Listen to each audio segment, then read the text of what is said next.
Este podcast y todos sus episodios tratan sobre la muerte, por lo que puede resultar sensible para algunas audiencias.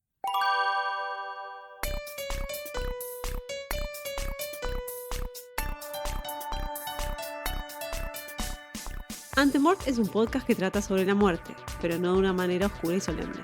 Somos Lu y Caro, y este es nuestro espacio para hablar del fin de la vida de una manera abierta, natural, sin tapujos e idealmente sin temor.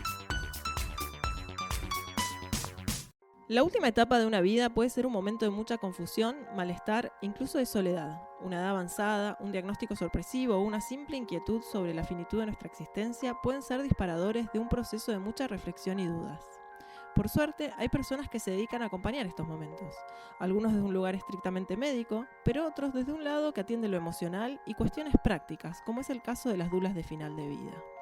Hoy vamos a hablar con alguien que se dedica a esto para que nos cuente más sobre esta incipiente, o no tanto, profesión y cómo su rol puede ayudarnos a navegar la última etapa de la vida.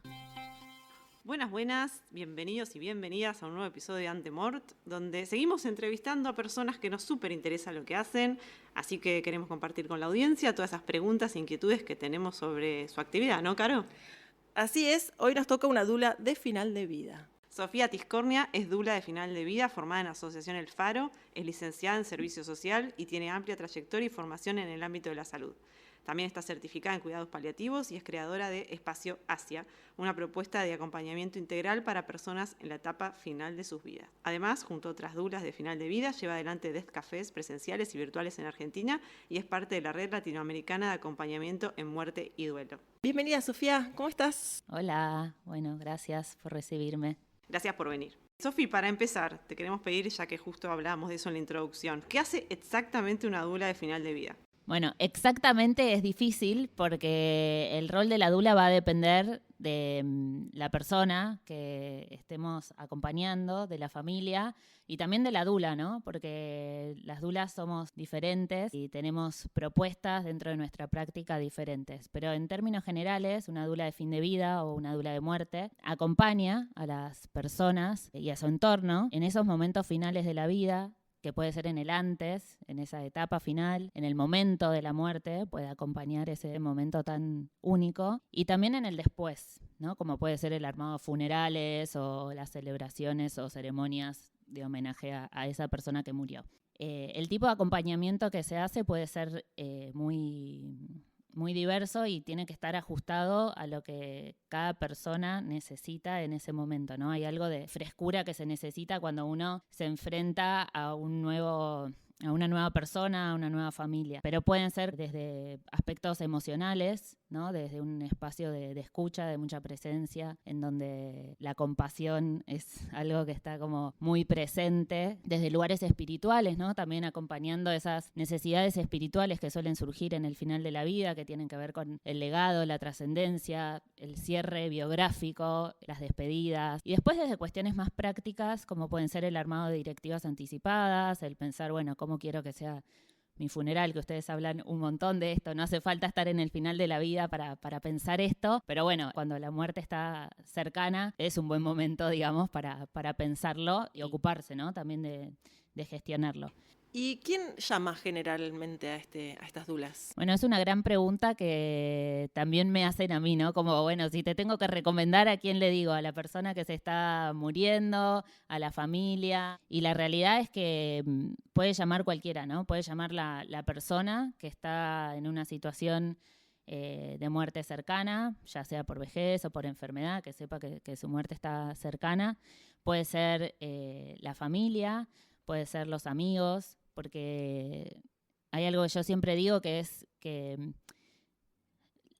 la enfermedad, la muerte, ¿no? La etapa final de la vida, cuando alguien está muriendo en nuestro entorno, no es algo que le está pasando solamente a esa persona que muere, es algo que nos pasa a todos, ¿no? Hay alguien cercano mío que se está muriendo y eso me duele o eso me moviliza, o eso moviliza al todo el grupo. Entonces, la persona que llama puede ser cualquiera. Lo que una dula va a tratar de hacer siempre es trabajar con esa persona que llamó, involucrando a todos los que son parte de ese grupo y a todos los que esos los están movilizando, ¿no?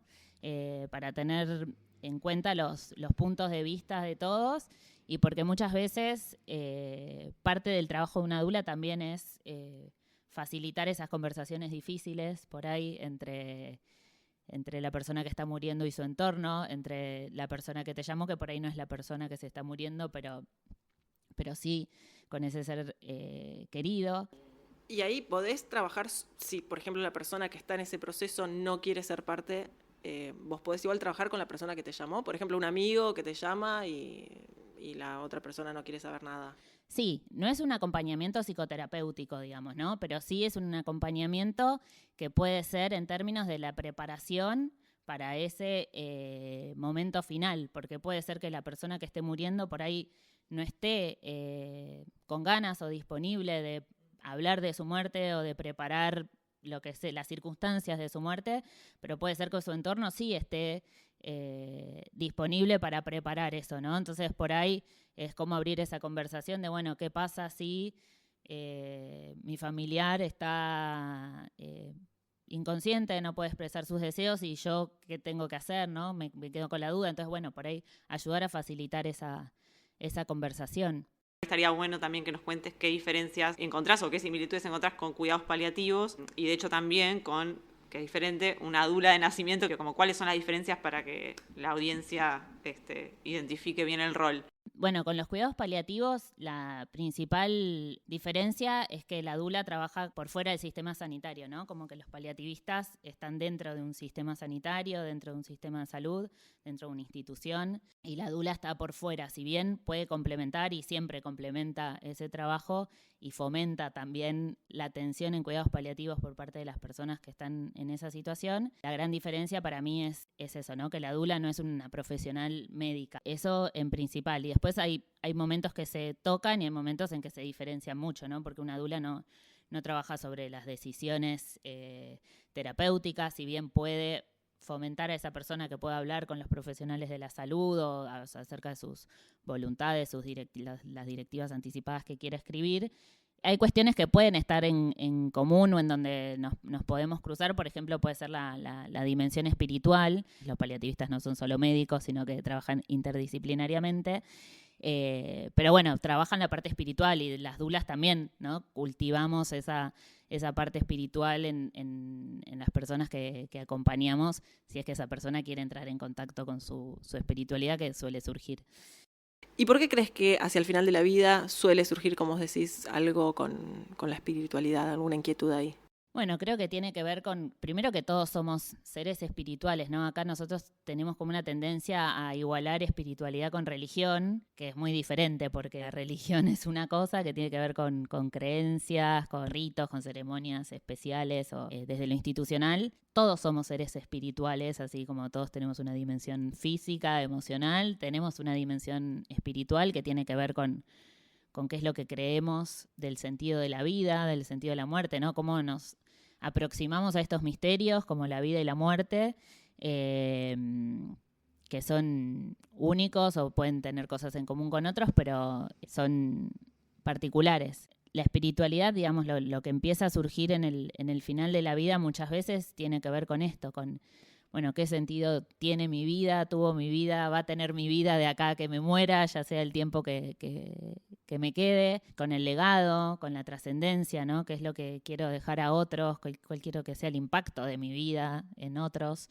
si quiero dejar algo que cobre materialidad en ese legado, quiero decir unas palabras o despedirme de alguien, ¿no? Como que hay un montón de cosas que son de índole espiritual, que por ahí si no lo cultivamos antes, al final de la vida empieza a irrumpir como algo más urgente, si querés, entre comillas, o más prioritario que en otros momentos por ahí. Ahí nos había quedado pendiente entonces la diferencia con dula de vida o de nacimiento, como se le dice, y digamos cuáles serían sus actividades, digamos. El término dula es un término que significa estar al servicio. O eso es una interpretación un poco más tierna, porque en verdad la interpretación literal es esclava, lo cual no es muy, muy amoroso. Pero bueno, es esto, ¿no? Es una persona que está al servicio. Y en general, las dulas están al servicio de diferentes procesos y momentos vitales. Entonces, obviamente, los procesos vitales, no sé si los más importantes, pero muy importantes son el nacimiento y la muerte, y hay mucho en común. Obviamente las prácticas, los conocimientos son diferentes, o los recursos que se utilizan, porque no es lo mismo navegar un nacimiento que navegar una muerte, claramente, pero sí hay muchos puntos en común. Primero que el nacimiento y la muerte irrumpen, ¿no? Como que hay algo que, por más que estemos esperando un bebé o por más que estemos esperando una muerte, en el momento que nace un bebé o en el momento que muere alguien, eso irrumpe en la sociedad, en la comunidad, en el grupo familiar donde eso sucede. Y navegarlo puede llegar a ser similar, ¿no? Así como nos preparamos para el nacimiento de una nueva vida, que preparamos su lugar, su nido donde va a llegar, su cunita, no sé, los colores que queremos que estén en su cuarto, nos preparamos nosotros para saber cómo esperarla. Preparar ese momento es posible, ¿no? Siempre hay algo de que va a estar fuera de nuestro control. Podemos decir, como las embarazadas o parturientas dicen, no, yo quiero parir sin epidural o quiero ir a parto vaginal, y de repente, bueno, las circunstancias hacen que lo tenga que ir a una cesárea, o en el momento diga, por favor, deme toda la pichicata posible, yo no aguanto más este dolor, y bueno, en el momento también se puede cambiar, ¿no? Hay algo de lo orgánico, de lo físico, de lo animal, del cuerpo que no vamos a poder controlar nunca. Pero sí hay cosas que podemos preparar o estar preparados o pensar al menos cuáles son nuestras preferencias, que esto no van a quedar marcadas en piedra, pero que sí pueden estar. Quiero parir en casa o quiero parir en un hospital, quiero morir en casa o quiero morir en un hospital. ¿Quiénes quiero que estén en ese momento del parto? ¿Quiénes quiero que estén en el momento de mi muerte, ¿no? Porque puede haber personas que quieran estar rodeados de todos sus seres queridos, o puede haber personas que digan, no, yo prefiero estar solo, sola,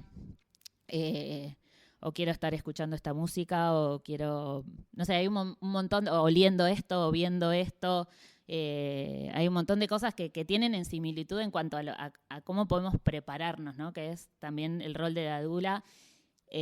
Algo que tienen también en común el nacimiento y la muerte es algo que en los últimos tiempos, como que desde mi punto de vista, se hipermedicalizó, ¿no? Como que si bien tanto las instituciones médicas son necesarias en ambos umbrales de la vida, hay algo de la hipermedicalización en términos de cómo nacemos y cómo morimos, ¿no? Entonces ahí me parece que también hay una cuestión de activismo, de militancia, de volver a humanizar esas experiencias humanas del nacer y el morir.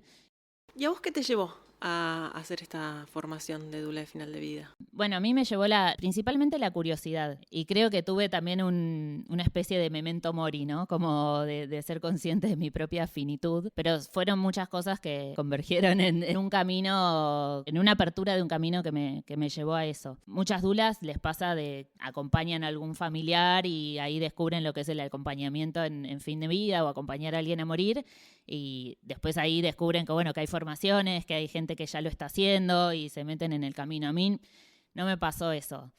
Yo justo terminé, como di cierre a un capítulo profesional de mi vida, en el que ya no me sentía tan satisfecha, y bueno, pude ponerle un cierre y darme el tiempo a ver qué era lo que quería, y sin saber mucho lo que quería, dije, bueno, me voy a tomar un año como para ver qué pasa, qué surge.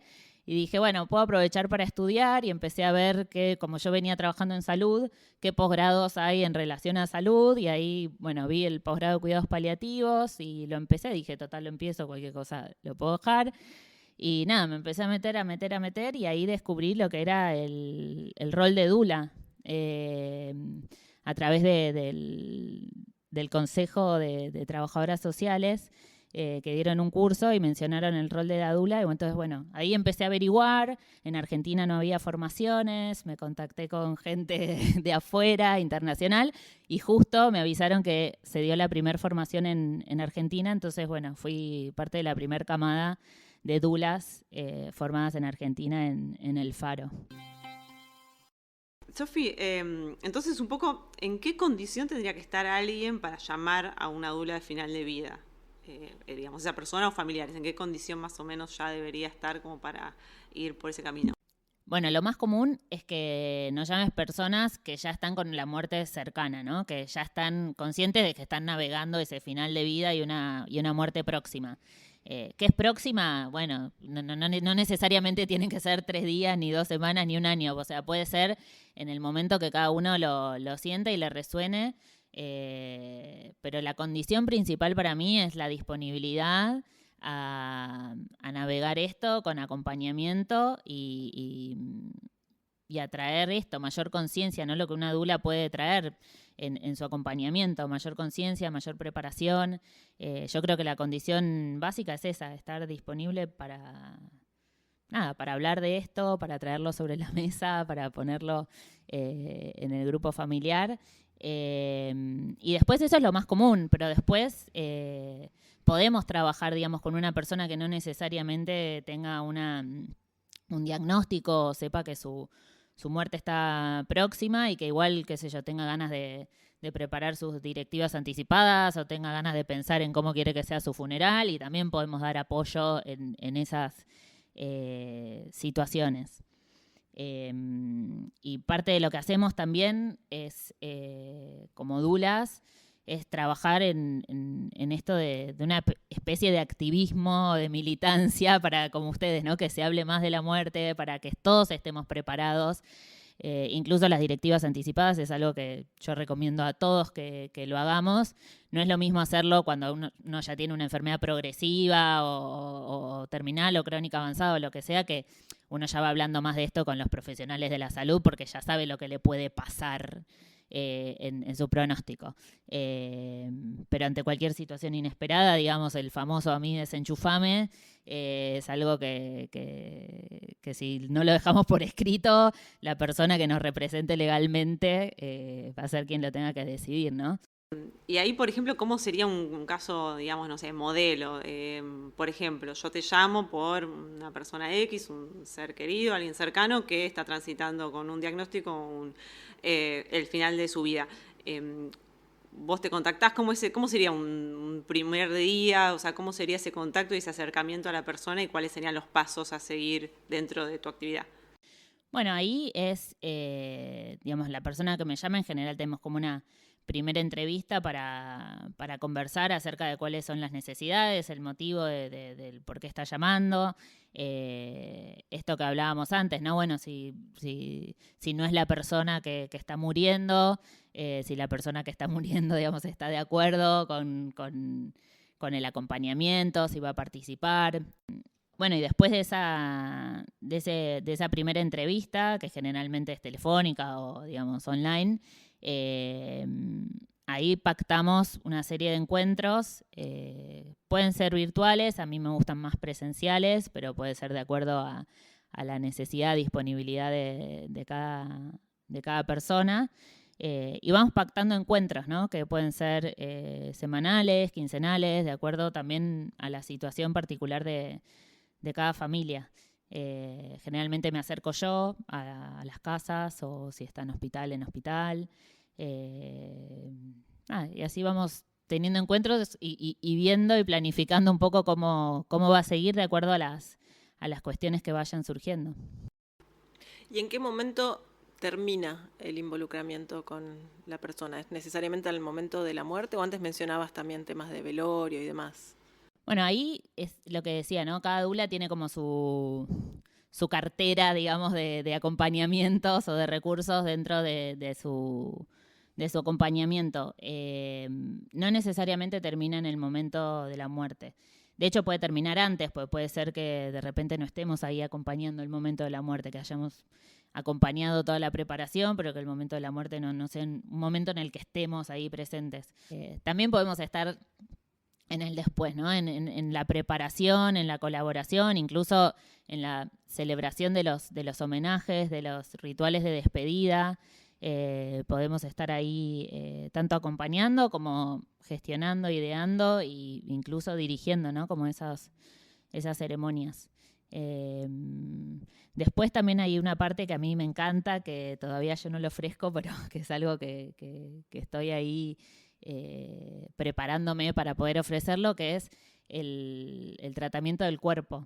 Hay algo en el momento de la muerte, ¿no? Que obviamente es posterior porque la persona murió, pero que también es algo que hoy delegamos en otros, ¿no? Como que apenas muere la persona, llamamos a la funeraria, se lleva el cuerpo, le decimos, no sé, que lo deje lindo, que le pinte con este color los labios, o que lo peine de esta forma, o que le ponga tal ropa, pero no es algo que hagamos nosotros en familia, en comunidad. No, hay varias culturas y religiones, de hecho, que es parte de la despedida, pero es verdad que hoy es casi inexistente, por lo menos acá. Exacto, y es algo que a mí es como una tradición que me encantaría rescatar, que por ahí no es para todo el mundo, porque por ahí hay gente que dice yo prefiero que se lo lleve la funeraria y no hacerlo, pero a mí me parece como un momento de intimidad muy grande con esa persona, con esa muerte. Pero digo, hay algo que nos tenemos que preparar para eso, ¿no? Porque está este mito de que, ay, si le queda la boca abierta y el rigor mortis y si va a tener olor o no.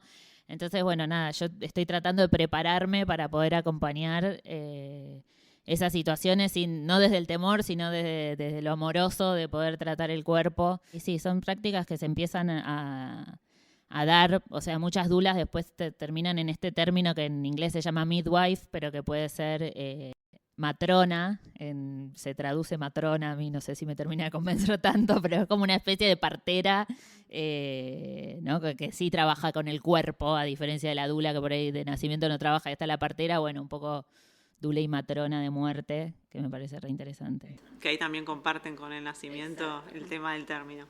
Bueno, y hablando de términos, dula, matronas, todos términos muy femeninos. ¿Qué pasa con eso? ¿Las dulas son necesariamente mujeres?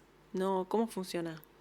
No, para nada, o sea, no son necesariamente mujeres, hay varones, muy poquitos. Nada, como ya sabemos, las tareas de cuidado son tareas que están feminizadas, con toda la problemática que eso trae para las mujeres, ¿no? Y el colectivo de mujeres en términos de desigualdad y de inequidades. Pero a la vez a mí me gusta hablar en femenino de las dulas porque a la vez es un saber femenino y es un movimiento femenino y somos las mujeres las que estamos tratando principalmente las mujeres las que estamos tratando de reivindicar este tipo de cuidados al final de la vida. Pero obviamente bienvenidos todos a ser parte porque es entre todos que los tenemos que construir, ¿no? Sofía, antes estábamos hablando de la espiritualidad, que es algo que también surge muchas veces al final de la vida por cuestiones a veces no tan obvias, pero suelen ser obvias. ¿Qué más te sorprende que caracteriza este último momento de la vida? ¿Qué surge? ¿Qué son las cosas que más te sorprende que piden muchas veces las personas que piden tus servicios? No es algo que me sorprenda, pero a la vez sí. Es como me pasa a veces de ver a familias agarradas de la mano, llorando juntos por lo que están atravesando, y lo veo y me sorprende, aunque no debería de sorprenderme, ¿no? Pero hay algo de que estas situaciones nos acercan a estar agarrados de la mano, mirándonos sin mediar palabra, exponiéndonos a nuestra vulnerabilidad, y hay muchas personas que logran llegar a ese punto de manera muy orgánica. Y otra cosa que pasa mucho es esto que decía antes, que cuando está muriendo alguien dentro de nuestro entorno es algo que nos pasa a todos. Sin embargo, lo que yo veo es que muchas veces no se comparte, ¿no? Qué sé yo, entre un padre y una hija, por poner un ejemplo. El padre está preocupado por la hija, por la carga de los cuidados o lo que sea, y dice, no, yo tengo que estar fuerte para no ser una carga para ella. Y de repente uno habla con la hija y dice, no, yo tengo que estar fuerte para mi papá, para que esté bien. Y digo, hay una cosa de una necesidad, eso sí me sorprende, como una necesidad de esto de estar fuerte.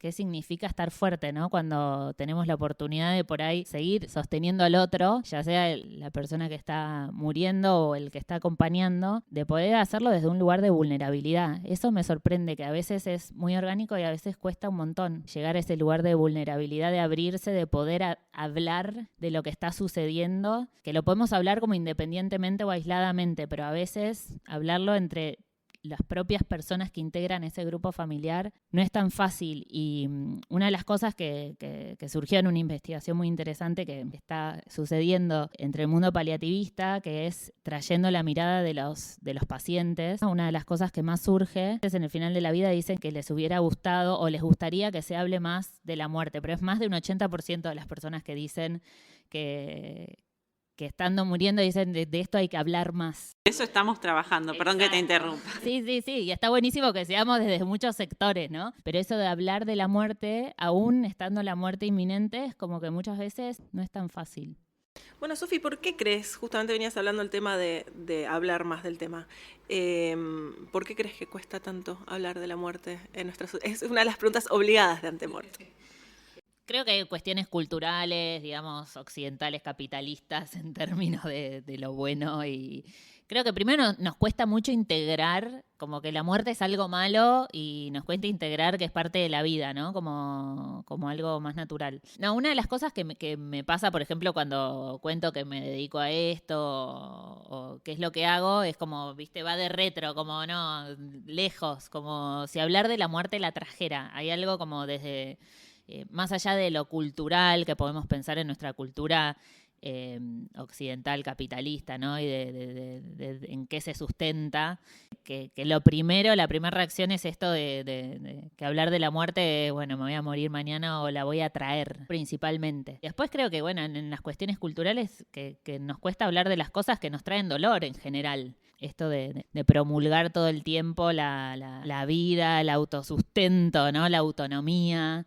Hay algo que para mí está muy ligado a no hablar de la muerte, que es no hablar de la enfermedad, de la autonomía nos trae dignidad, ¿no? Como que si una persona enferma que necesita cuidados no es digna, ¿no? ¿Dónde queda la dignidad cuando uno empieza a necesitar cuidados?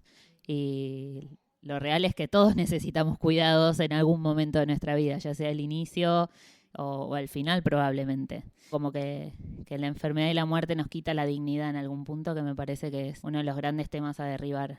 Totalmente, ahí hay algo, me lleva a pensar el tema de comunidad, ¿no? Que creo que lo mencionaste por arriba, el tema de la red. ¿Qué rol tiene para vos hoy en esta sociedad actual, capitalista, occidental, que mencionabas, la comunidad? Poca.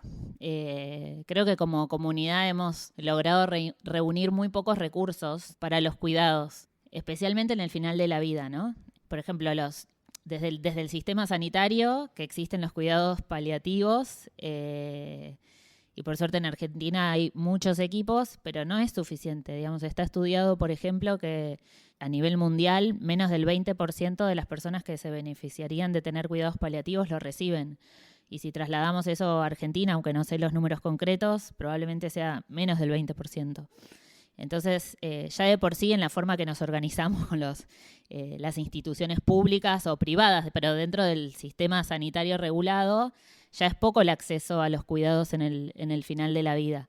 Y creo que como comunidad, si bien hay casos aislados en la que la comunidad participa y son súper bueno, lo que está pasando o lo que yo veo es que, por ejemplo, hay muchas hospitalizaciones que son porque la familia no puede, la familia o el entorno, ¿no? Ahí yo también tengo un conflicto en hablar de familia porque es demasiado hegemónico, pero a la vez de entorno significativo me parece muy técnico. Entonces, bueno, hay algo ahí. Pero hablemos de la familia que no necesariamente es de sangre, sino la red de cuidado, que muchas veces no da abasto porque, digamos, o trabajamos y tenemos que dedicar muchas horas al trabajo y no tenemos licencias suficientes para poder dedicar tiempo, que el cuidado necesita tiempo y necesita un montón de energía. O sea, más allá del tiempo que necesita el cuidado, a veces trabajamos, a veces tenemos otras personas a cargo a quien cuidar, y organizar eso en el entorno no es tan fácil. Y creo que la comunidad, fomentar que cada vez haya más recursos comunitarios para los cuidados, ¿no? En Argentina, por ejemplo, existen los hospice, que son un recurso comunitario, pero son muy limitados. También, digamos, siempre hay listas de espera y tenés que tener condiciones como muy específicas para poder entrar. Y muchas veces las familias se sienten solas en el cuidado, ¿no? Porque hay algo de esto también, de que no hablamos de la muerte, no hablamos de la enfermedad. Entonces, cuando me ha pasado a mí, digamos, no es que digo, le pasa a otros. A mí me ha pasado de por ahí tener amigas que tenían sus padres enfermos y por ahí, bueno, no sé cómo acercarme, porque ¿qué va a necesitar de mí? Y por ahí es que le lleve la comida hecha porque no tiene ni hambre ni ganas de cocinar y simplemente pasar por el súper y llevarle las cosas, ¿no? Y eso es una tarea de cuidado que puedo hacer. Pero como no puedo hablar, como no me puedo acercar, tampoco lo hago. Entonces creo que hay algo que se está como entremezclando ahí en que no haya tantas redes de cuidado. Por suerte hay muchas iniciativas. Hoy en día está lo que se llama Ciudades Compasivas, que es un movimiento que nació no en Argentina, pero que en Argentina hay algunas iniciativas de armar ciudades compasivas y hay asociaciones y organizaciones que hoy se están ocupando de fomentar el cuidado en comunidad, pero creo que hay un montón para hacer todavía. Y creo que es el desafío más grande de cómo vamos a cuidar de las personas en el final de la vida o sea, la gran mayoría de la población va a envejecer, va a enfermar y va a tener enfermedades crónicas y cómo vamos a hacernos cargos. Yo lo pienso para mí, digamos. Puedo procurar anticipar a cómo voy a recibir cuidados y no es tan fácil. Creo que es un desafío enorme que tenemos como comunidad. Vos ahí comentabas, bueno, obviamente estamos hablando todo el tiempo de lo que es la importancia de la comunicación y lo venimos hablando en diferentes episodios y desde el principio del podcast. Y una de los momentos que están buenos para hablar de estos temas es los Death Cafés, que, o sea, formás parte de la organización de alguno de ellos. ¿Querés contarnos un poco de eso y también de tu rol dentro de la red latinoamericana? Sí, junto con otras dulas, Clary Bafa y Claricinto, que las menciono, ya venimos sosteniendo mensualmente un espacio de Death Café. Los Death Café es un movimiento mundial que justamente alguien dijo, che, hace falta hablar de esto, entonces nos juntamos en comunidad a hablarlo. Nuestro rol es sostener el espacio y abrirlo. Ahora lo estamos cambiando un poco porque Death Café es como una marca, entonces para poder mencionar que es un Death Café te tenés que alinear a ciertas cosas y nosotros estamos tratando de hacer una iniciativa un poco más local y personalizada. Entonces estamos haciendo el ciclo de conversaciones con la muerte, que también va a seguir una vez por mes. Y que son espacios justamente para hablar de la muerte. No hace falta estar atravesando un duelo, no hace falta estar en una situación de final de vida o tener un familiar en final de vida, sino tener ganas de hablar. Y es sorprendente la cantidad de gente que se va notando y aunque lo sostenemos mensualmente, sigue viniendo gente. Más allá de eso, lo sorprendente es juntarnos entre pares a hablar de cosas que en definitiva no sabemos, que están en el orden de lo misterioso, ¿no? Y justamente tiene que ver con eso, con que no hay expertos, no importa si yo soy dula de muerte o lo que sea, todos somos seres humanos y estamos en contacto con la muerte permanentemente. Nada, y hablar de ella es muy, muy enriquecedor y hay mucha gente que vuelve porque todos los encuentros son diferentes, así que está, la verdad que es súper bueno, los invito a participar.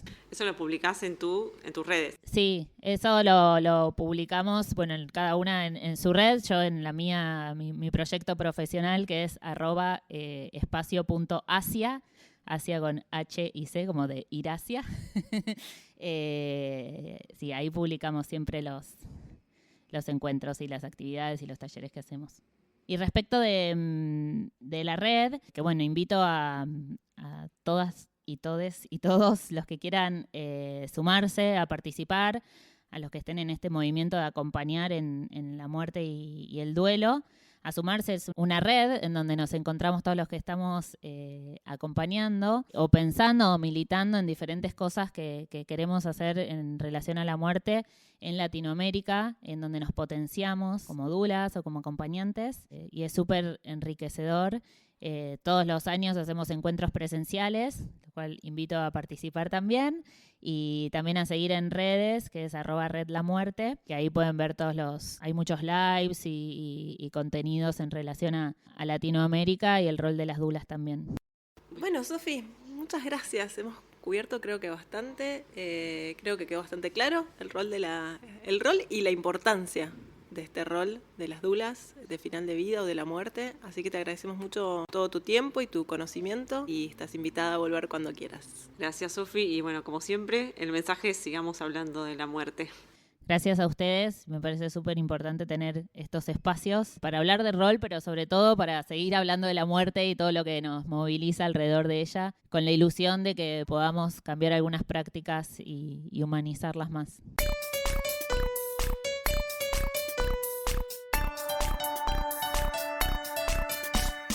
Este podcast fue guionado y producido por nosotras, Lu y Caro. La cortina musical, los equipos de grabación y la edición son de Triolé. Suscríbete a este podcast para saber cuándo salen nuevos episodios y seguinos en nuestra cuenta de Instagram @ante.mort. Nos vemos en el próximo episodio.